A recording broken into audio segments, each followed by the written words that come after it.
माधव, तुमको क्या लगता है इन सब में सबसे अच्छे कौन होते हैं? मुझे तो लगता है सैनिक अच्छे होते हैं, देश की रक्षा करते हैं। नहीं माधव, मुझे लगता है कि आईएएस अच्छे होते हैं। प्रशासनिक जिम्मेदारी होती है पूरे जिले की इनके ऊपर। नहीं, मुझे तो लगता है किसान अच्छे होते हैं, अन्न खाद्य सामग्री और आवश्यक वस्तुएं उपजाते हैं। नहीं माधव, मुझे लगता है आईपीएस अच्छे होते हैं, पूरे जिले की कानून व्यवस्था संभालते हैं या अकेले? नहीं, पत्रकार अच्छे होते हैं, सूचनाओं को जनता तक पहुँचाते हैं। सो तो है, ये तो लोकतंत्र के चौथे स्तंभ भी है। फिर भी माधव, मुझे लगता है कि डॉक्टर आदि अच्छे होते हैं, हमारा इलाज करते हैं। अगर ये ना हो तो हम फिर बचेंगे कैसे बीमारियों से? नहीं, मुझे लगता है कि वैज्ञानिक अच्छे होते हैं, ये नई चीजों का आविष्कार करते हैं। नहीं, मुझे लगता है ना माधव कि शिक्षक अधिक अच्छे होते हैं। देखो ना, पढ़ाते हैं, डॉक्टर, इंजीनियर, वैज्ञानिक और कई तरह के योग्य व्यक्ति और समाज का निर्माण करते हैं। मेरे पास इतना ही नहीं, याद रखो मैं क्या करता हूँ। हाँ, आपसे पिटाई नहीं करते हैं तो क्या करते हैं आप? अरे बाप रे माधव, देखो बाकी लोग तो एक काम ही करते हैं। ये तो चुनाव ड्यूटी, जनगणना, बीएलओ का एमडीएम निर्माण, की सूचना देना, परीक्षा ड्यूटी, पशु जनगणना, महामारी सर्वेक्षण, अन्य कार्य, ये तो बहुत कुछ करते हैं। हाँ, सबसे अच्छा क्या कहा आपने? सबसे अच्छे शिक्षक ही होते हैं। ये क्या बनाते हैं आप लोगों को? हम लोग को सैनिक, आईएएस, किसान, आईपीएस, पत्रकार, डॉक्टर, वैज्ञानिक। अरे वाह, इन सबको तो मद्यपान बंद, मद्यपान बंद, आनंद ही आनंद। अपना परिवार बचाएंगे, नशे को दूर भगाएंगे। अपना परिवार बचाएंगे और ना चलते रहो, अभी पूरा गांव घूमना है, चलते रहो, बोलते रहो, मद्यपान बंद, आनंद ही आनंद। बोलिए सर, आनंद। दूसरा नारा बोलिए। जो नशा का हुआ शिकार, उजड़ा उसका घर परिवार, जो नशा का हुआ शिकार, उजड़ा उसका घर परिवार। और दूसरा बोलते जाओ, मद्यपान बंद, आनंद ही आनंद। बोलो, शराब पीकर जाओगे, घर नहीं पहुंच पाओगे, घर नहीं पहुंच पाओगे, घर नहीं पहुंच पाओगे। स्कूल आने के लिए बिना रुके कभी भी, चाहे कैसा भी मौसम हो, कुछ भी हो, लगातार हम उनको 1 साल से 2 साल से अनड्रेस वाले लाइन में ही लगाते हैं, फिर भी उसका हौसला नहीं टूटा और प्रत्येक दिन स्कूल आई है। ठीक, तो जागृति कुमारी को ये ड्रेस हम दे रहे हैं। आजा जागृति, किस क्लास से हो? हाँ, 5th क्लास से। अब बच्चा तालीम देगा इसके लिए। और ऐसे ही वो हर बच्चा मेरे द्वारा पुरस्कृत होगा, तो प्रत्येक दिन स्कूल आता है बिना रुके और जहाँ किसी को कुछ जरूरत हो वो हमसे आके कहेगा। ठीक है? मध्य विद्यालय सखुआ परिवार में आज हम लोग शिक्षक अभिभावक संगोष्ठी करने जा रहे हैं, जिसमें सभी अभिभावकों का यह परिवार हार्दिक स्वागत और अभिनंदन करता है कि आप लोग अपना अमूल्य समय निकालकर विद्यालय में आए हैं और इस संगोष्ठी में आपने भाग लिया है। आज हम लोग इसी विषय पर विशेष चर्चा करने वाले हैं कि जो आपके बच्चे हैं, खासकर के जो वर्ग 6 के बच्चे हैं, उनका जो शैक्षणिक विकास है और जो हमारी यहाँ पर मेहनत है, उसके संबंध में जो चर्चा होगी और जो हमारी कमियां या आपकी जो मेहनत है उसमें क्या कमी है या अधिकता है, वह निकल कर बाहर आएगी और हम लोग मिलकर आज काम करेंगे बच्चों के शैक्षणिक विकास के लिए। मध्य विद्यालय सखुआ में हम लोग आज बुधवार के दिन प्रत्येक बुधवार को औषधीय पौधों के बारे में जानकारी देते हैं, जिससे बच्चों में जो छोटी मोटी अगर बीमारियां हैं तो उन्हें अपना इलाज करने हेतु डॉक्टर के पास जाने की जरूरत ना पड़े, बल्कि वो इस जानकारी के माध्यम से अपना वो बाकी लोगों के इलाज के बारे में कुछ बता सके। तो देवनंदन सर, आप स्टार्ट करें। यह कौन सा पौधा है? ये पपीता का पौधा है, इससे हम प्लेटलेट की कमी को दूर करते हैं। बहुत अच्छा। सोहिजन का पत्ता, सोहिजन का वृक्ष है, जिसको ग्रामीण भाषा में मुनगा भी कहते हैं। मुनगा भी कहते हैं, ग्रामीण भाषा में इसे मुनगा कहते हैं। इससे हाई ब्लड प्रेशर की बीमारियां दूर होती है, साथ में इसके गोंद से पेट का दर्द भी आराम होता है। इसकी पत्तियों से लेकर छाल तक हर चीज का यूज होता है। ये है नीम का पौधा, ये वायरस नाशक है। जो चेचक वगैरह में हम लोग गर्म पानी के साथ ही इसका शरीर पर लेपन करते हैं तो वह चेचक दूर होता है।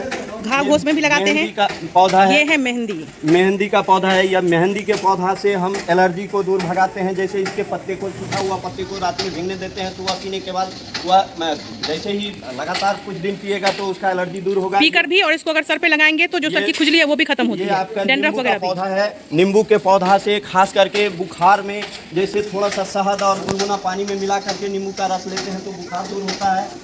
ये आपका बैर का पौधा है, इसके जड़ को पीस के पीने से पाइल्स की बीमारियां दूर होती है।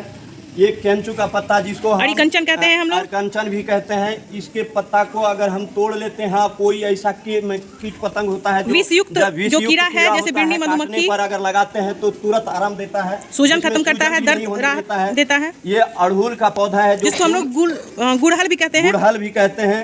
इसके कोढ़ी अर्थात फूल के नीचे भाग को पीस के पीने से डिसेंट्री अर्थात पेचिस वगैरह दूर होता है। साथ में मुंह के छाले में भी अगर हम इस फूल को खाएंगे तो मुंह का छाला खत्म होता है। पौधा आयुर्वेद का राजा हल्दी के विषय में हम सभी कोई जानते हैं, जो बचपन से सब्जी वगैरह में भी खाते आते हैं। एंटीबायोटिक क्षमता की वृद्धि करता है, क्षमताएं होती है। एवं कहीं पर चोट लगने से जो दर्द होती है उस पर इसका लेपन लगाने से उसका दर्द दूर होता है एवं सूजन भी दूर होता है। ये खागड़ा का पौधा है।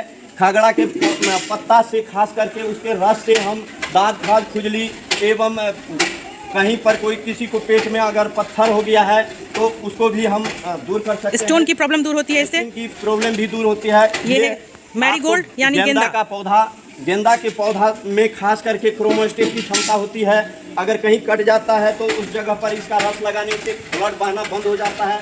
और किसी के कान में अगर दर्द हो रहा हो तो इसके रस को कान में डालने से भी दर्द कान का आराम होता है। इस प्रकार हमने आज आयुर्वेदिक पौधों के बारे में जानकारी प्राप्त की है और प्रत्येक बुधवार को हम लोग मध्य विद्यालय सखुआ में इसी तरह औषधीय पौधों के बारे में जानकारी हासिल करेंगे।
एक आ रहा है बच्चा जिसकी मम्मी ने इसको कपड़ा ही नहीं पहनाया है।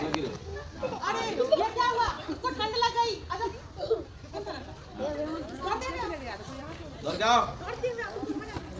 अरे इसको तो ठंड लग गई। देखो देखो ठंड लग गई। हो गया प्रभाव, गिर गया बच्चा।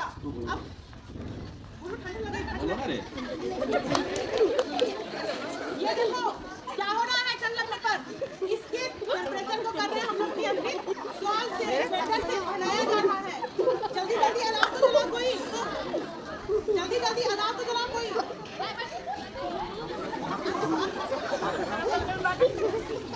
और ये हो रही है इसकी तेल से मालिश।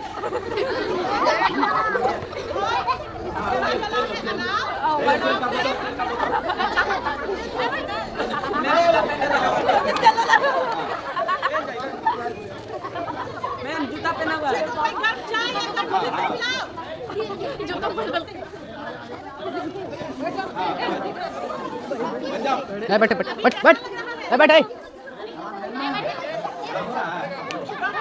बैठ चलते हैं इसके बाद, लेकिन पहले हम लोग बुलाएंगे उसकी मम्मी को।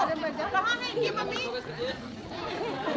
अपने बच्चे को जब आप भेजते हैं स्कूल तो गरम कपड़े पहनाना जाते हैं।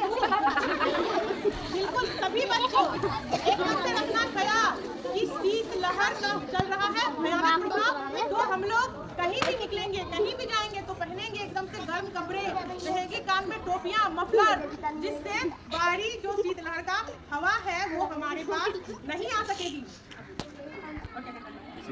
आप सभी को सबसे पहले तो गर्म वस्त्र का बहुत ध्यान रखना जरूरी है। हमें ठंड से बचने के लिए अपने आप को गर्म रखना है, तो गर्म कपड़े पहन के आने हैं। कान, पैरों में जूते, मोजे, सब कुछ पहन के आना है, ठीक है। और ये देखो ये बच्चा है ना, अच्छा है, पूरी ड्रेस में आया है, अपने आप इसने अपनी सुरक्षा का पूरा ख्याल रखा है। तो इसी तरीके से आपको आना है, ये नहीं कि हमें हाफ बाजू की शर्ट पहन के आ जानी है। इससे क्या होगा, आप पे शीतलहर का प्रभाव होगा, आपको उल्टियाँ होंगी, आपकी तबीयत खराब होगी और आप बीमार पड़ सकते हैं। चलिए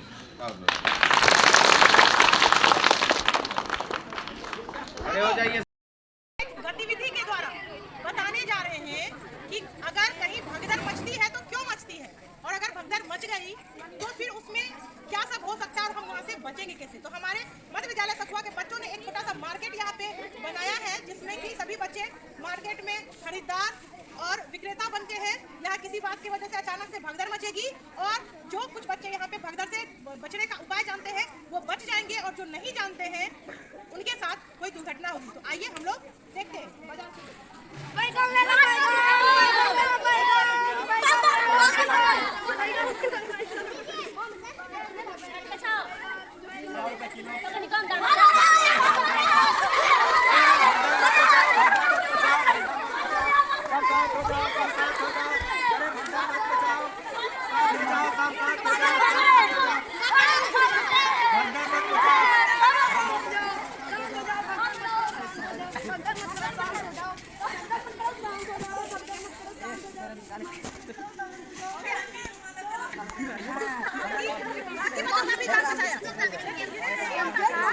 भगदड़ में क्या करना है, जो उनके साथ घटना होती है वो एक दूसरे के ऊपर से गिरते चले जाते हैं, और यही होता है असली भगदड़ का सीन। ठीक है, बनाए उस पर क्वेश्चन तैयार करें, अपने अपने स्कूल में उस पर क्वेश्चन तैयार किए।